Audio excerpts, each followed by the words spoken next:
primera clase que nosotros vamos a ver aquí en el curso de álgebra es operaciones fundamentales con exponentes. Operaciones fundamentales con exponentes. Más adelante vamos a tener una segunda sesión donde vamos a ver las operaciones con radicales, que será la siguiente semana.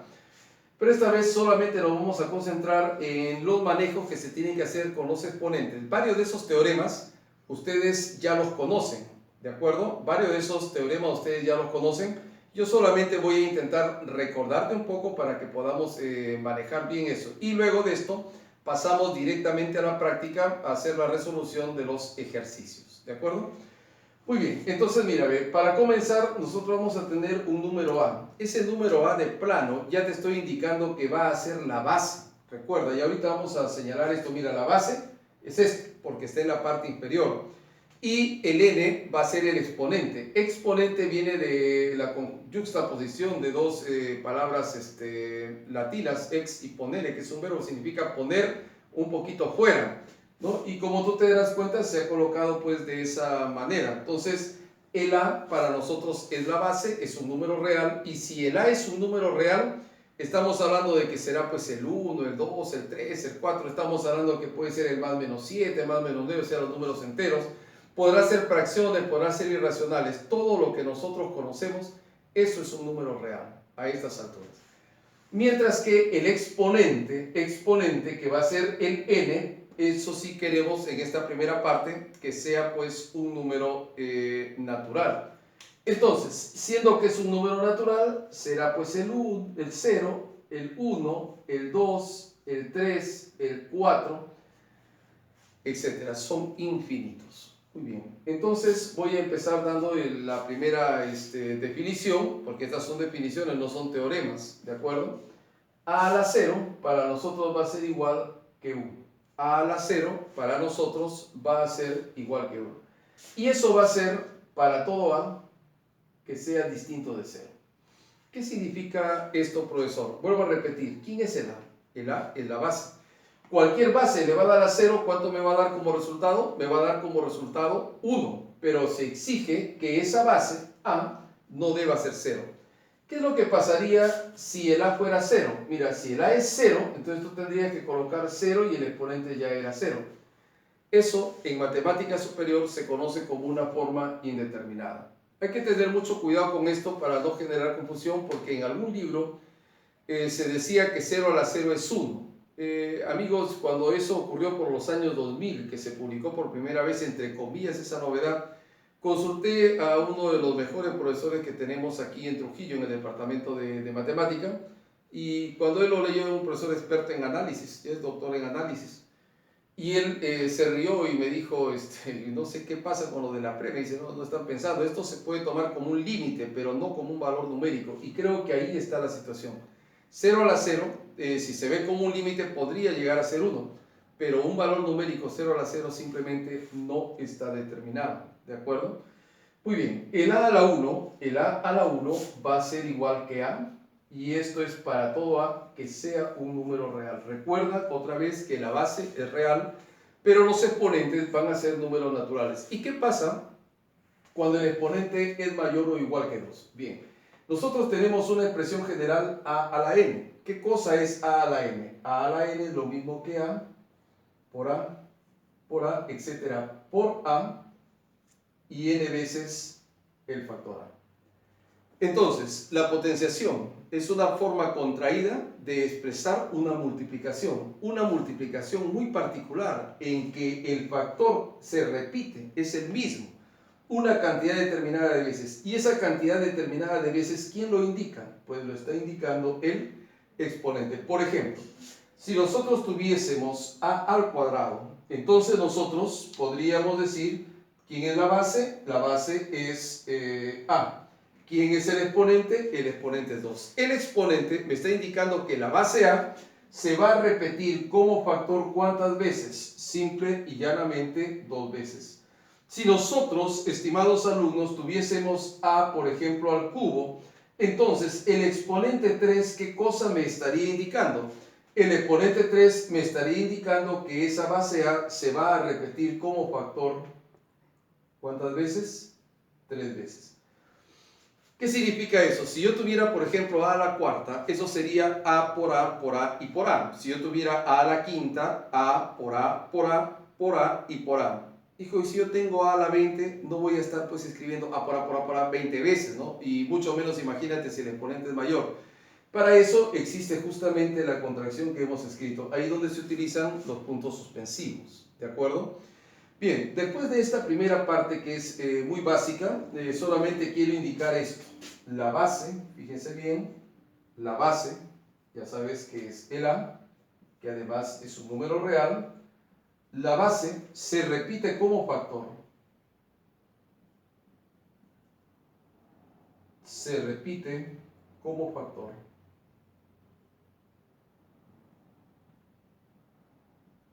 El número de veces que lo indica el exponente. El número de veces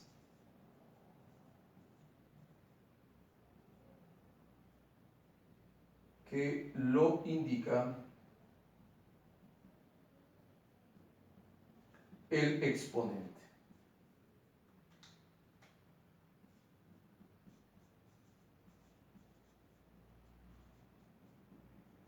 El exponente. Ahora, amigos, si lo vemos desde el exponente indica el número de veces que la base se repite como factor. Solamente es otro modo de decirlo, ¿de acuerdo? O la base se repite como factor, el número de veces que lo indica el exponente. Pero esa idea sí tiene que quedar muy clara en tu mente para que no tengamos más adelante dificultades. Vamos ahora a enunciar algunos teoremas, ¿ya? Algunos teoremas que son importantes. Importantísimos, diríamos nosotros. Miren aquí, ¿ve? Si yo por decir tengo la multiplicación de a a la m con a a la n con a a la p, y puedo tener incluso muchos más factores, por si acaso. Yo solamente estoy colocando de modo general para que podamos avanzar rápido e ingresar hacia el tema de la práctica, ¿no? Yo puedo tener 2 factores, 3 factores bases, pero las bases tienen que ser iguales. Por eso es que se dice que esta es una multiplicación de potencias indicadas que tienen la misma base. Cuando eso ocurre, se coloca la base y los exponentes se van a sumar. Recuerda que los exponentes, una vez más, todos ellos tienen que ser números naturales. Y hay una serie de ejercicios. Por ejemplo, mira, te voy a colocar este sencillo nada más para que tengamos una primera idea de lo que estamos hablando. Ponte que tú tienes pues a la 1, por a la 3, por a la 5, por a la 7, etcétera, hasta por a la 99, por decir así, ¿no? Mira, a estas alturas algunos de ustedes ya están que se desesperan y calculan, y a mí eso me parece excelente, ¿de acuerdo? Quiere decir que algunos de ustedes ya por lo menos tienen una noción, una idea de qué es lo que va a hacer. Entonces nosotros acá colocamos la base, pero ¿de qué se trata esto? Se trata de que yo sume estos números. Solamente que la suma de los números impares es una peculiaridad, hijo. Vamos a colocarla en este momento sobre la pizarra para que ustedes tengan una idea de qué estamos hablando. Mira, la suma de los números impares 1, más 3, más 5, más 7, etcétera, hasta un último sumando. Creo que cualquiera de nosotros en este momento se está dando cuenta que ese último sumando que hemos mencionado como u, también tiene que ser necesariamente un número impar, puesto que estamos sumando números impares. Profesor, ¿y qué se hace en este caso? Oiga, algo muy sencillo, mire, observe. Al último término, que en este caso es el u, yo lo que hago es sumarle una unidad. Mira, hijo, u más 1. A este último, si ha empezado la sumación en 1, le aumento 1 y lo divido por 2. Y luego, ¿qué vas a hacer con esto? Simple y llanamente, lo vas a elevar al cuadrado. Aquí hay muchas indicaciones para decir, por ejemplo, ¿cuántos impares hay? Lógicamente que no van a haber u impares. El número de impares que hay aquí sumándose a partir de 1 en este tipo de sumación está dado por esta base. Quiere decir que la suma de 25 impares, por ejemplo, consecutivos a partir de 1, el resultado vendría a ser el número de ellos al cuadrado. ¿Ya? Otra vez, mira, estoy sumando 20 impares a partir del 1. Entonces, es esto, si esto indica el número de impares, dice que el resultado sale el número de sumandos al cuadrado. Entonces, si yo tengo 20 impares sumandos, yo tendría 20 al cuadrado. Si yo tuviera 57, fíjate, 57 impares a partir del 1 más 3 más 5 hasta el último, al que sea, pero yo sé que en total hay 57 sumandos. El resultado sería 57 al cuadrado. No te olvides entonces que esta base me está indicando el número de sumandos impares que hay, no este valor 1. Entonces, como yo aquí estoy sumando 1 más 3 más 5 más 7 hasta el 99, para saber cuántos hay, lo que yo hago es al 99, que es el último, le aumento 1. ¿Pero cuánto me da 99 más 1? 100. Luego de eso, ¿qué hago? Le saco la mitad. Y si a 100 le saco la mitad, ¿cuánto me da? 50. Así que ahora todo mi trabajo consistiría en elevarlo al cuadrado.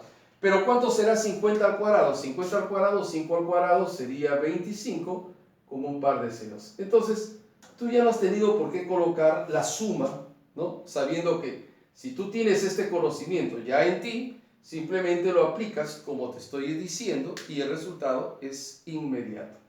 Otro segundo teorema que nosotros vamos a analizar ahora es el de la división. Vamos a colocar acá primero los resultados para hacer bien.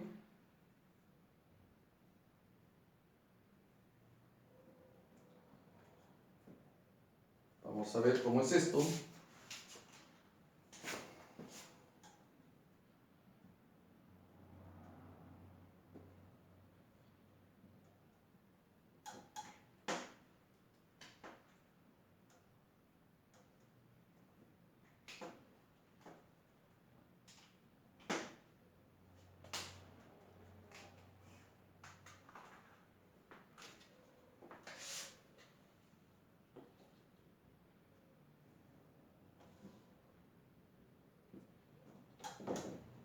Muy bien, jóvenes. Vamos a ver ahora la división de potencias indicadas que tienen la misma base. División de potencias indicadas que tienen, pues, la misma base, ¿no? Entonces, ¿qué hacemos, profesor, en este caso? Muy bien.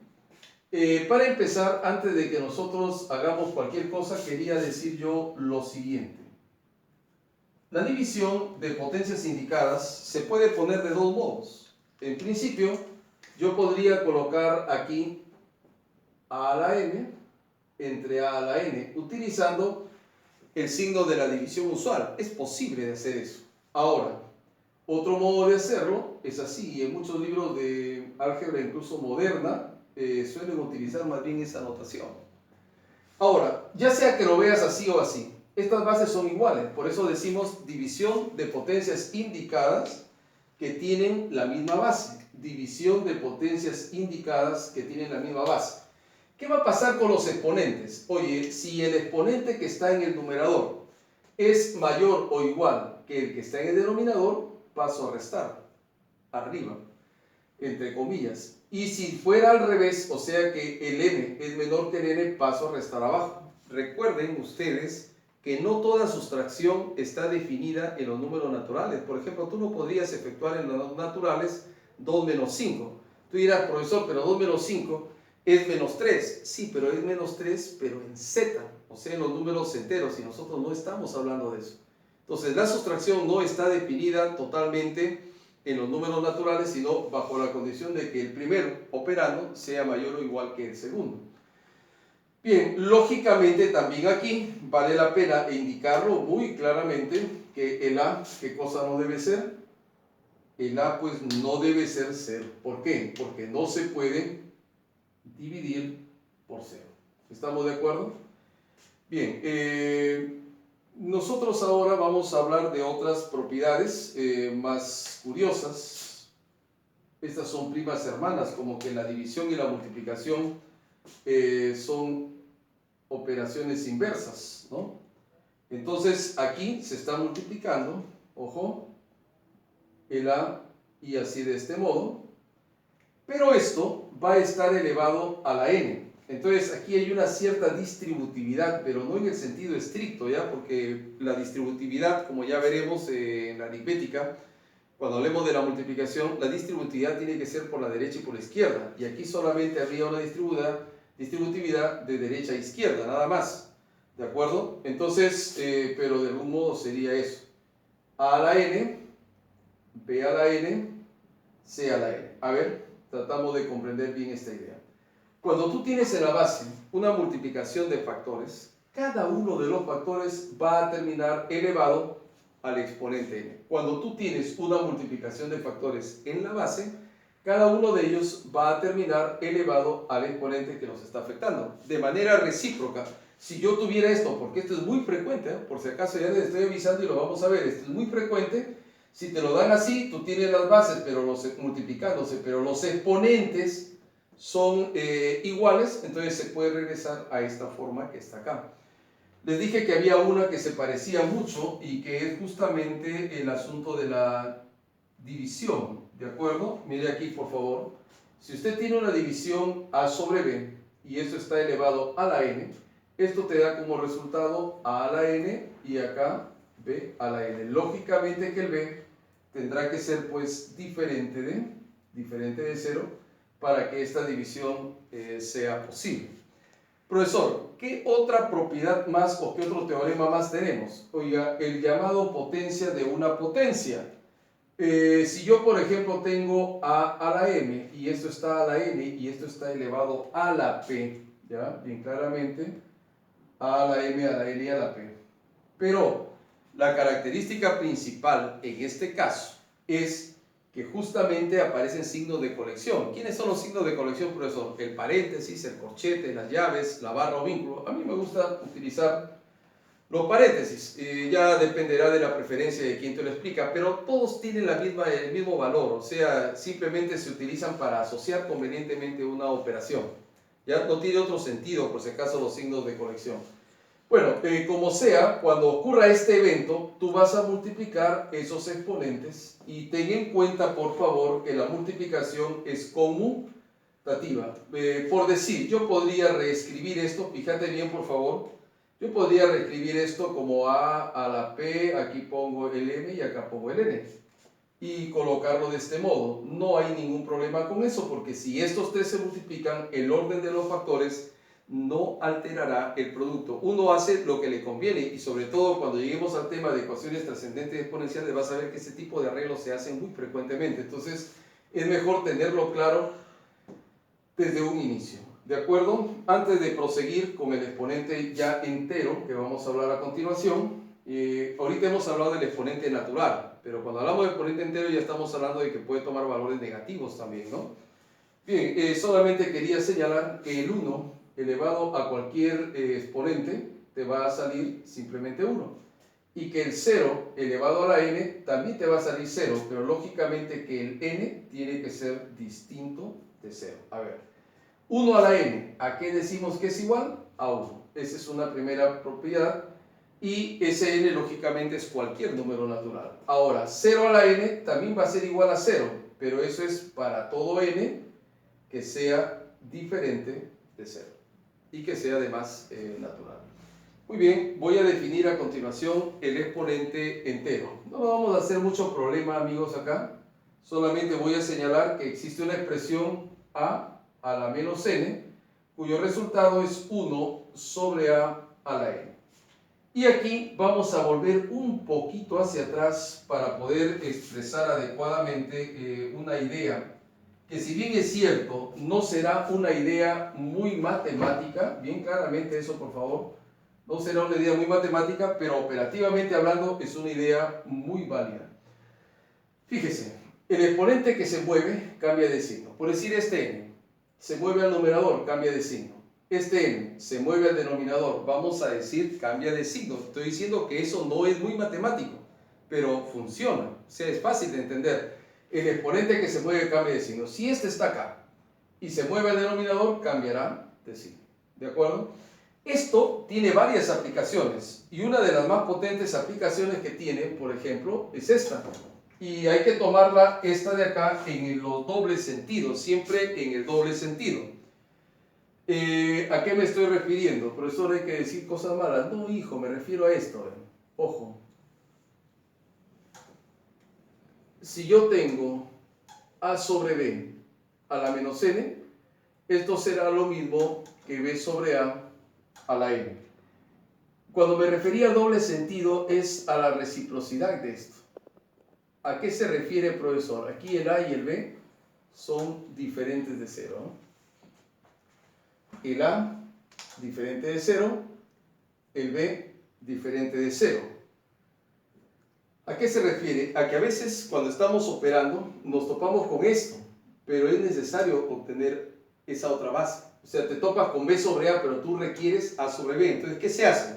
Se invierte y el signo cambia. ¿Ya? Entonces, normalmente lo ves así y lógicamente tú inviertes la fracción y el signo cambia. Pero yo te digo que a veces lo encuentras más bien así y quieres lo otro. Tienes esta base B sobre A, pero tú quieres A sobre B. Entonces, en ese caso, también se invierte y se cambia el signo.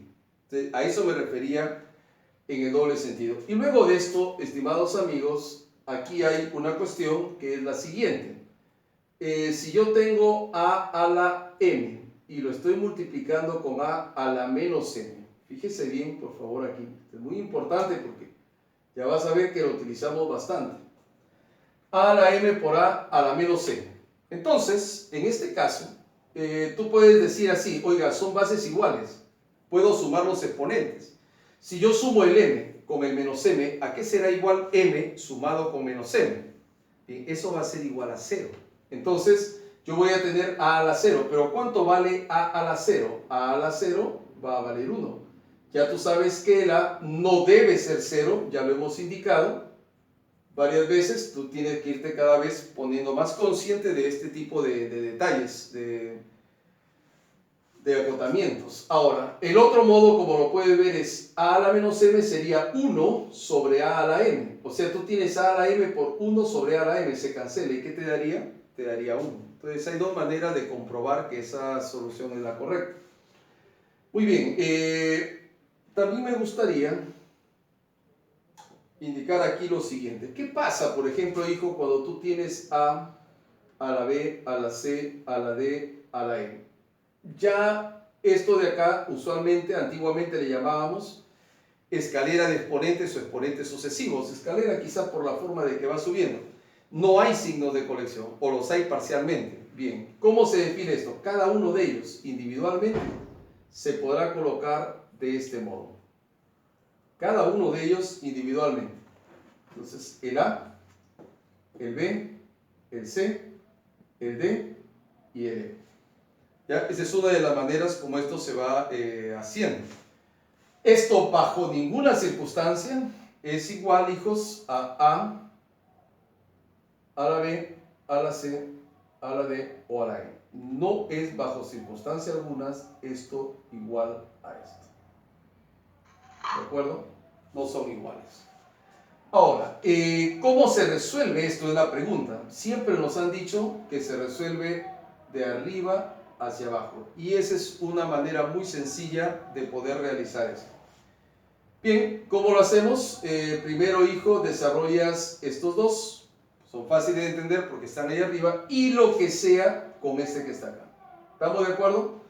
Ahí vas a obtener un solo resultado. Otra vez cogerás esos dos y con el de abajo. A veces hay muchos más que los que te acabo de presentar. Entonces repito que el criterio para este caso va a ser los dos primeros y con el de abajo, conservando los signos. Por eso lo he colocado aquí al final, porque ya en este tipo de ejercicios pueden haber, ¿qué les digo?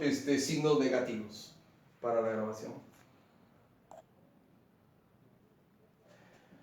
Bien, el ejercicio número 1 que aparece acá dice pues en el numerador 2 a la x más 1 más 2 a la x menos 1, 2 a la x menos 1 más 2 a la x menos 2 menos 2 a la x menos 3. Entonces, ¿cómo se suele resolver este ejercicio? Hay muchas maneras, hijo. Por ejemplo, uno de los modos es, yo le voy a poner al x el valor 3. Voy a poner al x el valor 3. Quiero que te percates de esto. No lo vas a resolver en el sentido estricto, pero vas a obtener una respuesta inmediata. Por ejemplo, si el x vale 3, 3 más 1, ¿qué vendría a ser? Vendría a ser 4, ¿sí o no? Y si tú colocas aquí 3, 3 menos 1, ¿qué vendría a ser? Vendría a ser 2. Entonces tú tendrías 2 al cuadrado. Repito. Profesor, ¿y por qué eligió el exponente 3? Porque de repente algunos se puede estar preguntando ¿por qué he elegido el 3? De todos los exponentes que acompañan al x que tú ves acá, de todos los exponentes que acompañan al x, normalmente se elige el menor.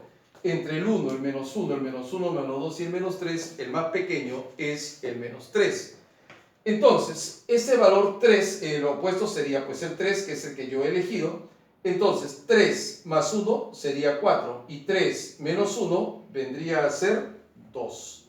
Aquí en el denominador yo tengo 2, 3 menos 1 vendría a ser 2, luego de eso viene el más, ojo por favor. Tú tendrías 2 a la 3 menos 2 que va a ser 1 y le vas a restar, atención, este último que dice 3 menos 3, 0. 3 menos 3, 0. Pero ¿qué cosa es 2 a la 0? 2 a la 0 vendría a ser 1. Ahora sí, mira mi querido joven, simplemente vas a efectuar. ¿Cuánto es 2 a la cuarta? 16. ¿Cuánto es 2 al cuadrado? 4. Otra vez, 2 a la cuarta, 16. 2 al cuadrado va a ser 4. 16 más 4, ¿cuánto te va a salir? Te va a salir 20. ¿Cuánto es 2 al cuadrado? 4. 2 a la 1, 2. 2 al cuadrado, 4. 2 a la 1, 2. 4 más 2, 6 menos 1 vendría a ser 5. Quiere decir entonces pues que el resultado para esta curiosa operación vendría a ser igual a ¿cuánto? Vendría a ser igual que 4. Vuelvo a repetir, no hemos resuelto la pregunta. En realidad, lo único que hemos hecho ha sido encontrar la solución. Quiere decir, por tanto, que la clave es la letra C. ¿Cuándo me conviene, profesor, hacer este método? El día que postule. El día que yo postulo, puedo saber mucho, pero yo voy a ir siempre a encontrar los métodos, los artificios, porque este es un artificio en realidad, para poder encontrar la respuesta de manera inmediata. Muy bien, ¿y cómo sería, profesor, de la manera correcta? Ahí viene. Mira, hijo, aquí ya tú te vuelves más inteligente y tú dices lo siguiente. Voy a multiplicar numerador y denominador por una misma potencia, pero no cualquier potencia. Esa potencia tiene que tener como exponente el opuesto del menor exponente de estas potencias. Por ejemplo, el menor exponente ha sido x menos 3. ¿Quién será el opuesto de x menos 3? Lo único que tú tienes que hacer es cambiarle de signo y se transforma en menos x más 3. Menos x más 3. Entonces, ¿cómo sería un método ya más correcto para poder efectuar? Bien, voy a multiplicar numerador y denominador ambos por una misma potencia. Esa potencia que va a tener base 2, puesto que todas son bases 2, va a tener como exponente que yo voy a elegir el opuesto del menor de todos los exponentes que aparecen acá. Por ejemplo, el menor es x menos 3. ¿Quién es su opuesto? Su opuesto es con el signo cambiado. Ahora sí, estimados alumnos, si ustedes simplemente comienzan a efectuar distribuyendo la multiplicación, esto por esto y esto por esto, acá tendrá que ser así, de este modo y del modo de acá. Fíjese lo que va a pasar en este momento. Fíjese lo que va a pasar en este momento.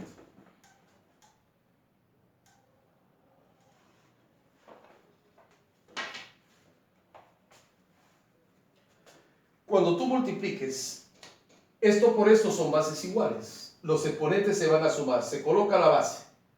Se suma el menos x con el x. Se cancela. 3 más 1, ¿cuánto sería? 4. Ahora, voy a multiplicar el otro inmediatamente. Son bases iguales. ¿Ve? Los exponentes se van a sumar. X con menos x se va. 3 menos 1 vendría a ser 2. Ya te diste cuenta entonces por qué colocamos el opuesto, para que se pueda cancelar. Lo voy a hacer aquí por 3 veces más, así que lo aprenderás. Acá tú tienes 2. Menos x con x se cancela. 3 menos 1, ¿cuánto sería? 2. Mira, coloco otra vez la base acá. Menos x con x se cancela. 3 menos 2 sería 1. Esto con esto, los exponentes se cancelan. 3 menos 3 vendría a ser pues 2 a la 0. En este caso está sumando, en este caso está restando. Ya aquí no hay mayor problema. 2 a la cuarta, 16 más 4, el resultado sería 20. 2 al cuadrado, 4 más 2, 6, menos 1 vendría a ser 5. Entonces, ¿cuánto es 20 entre 5? El resultado vendrá a ser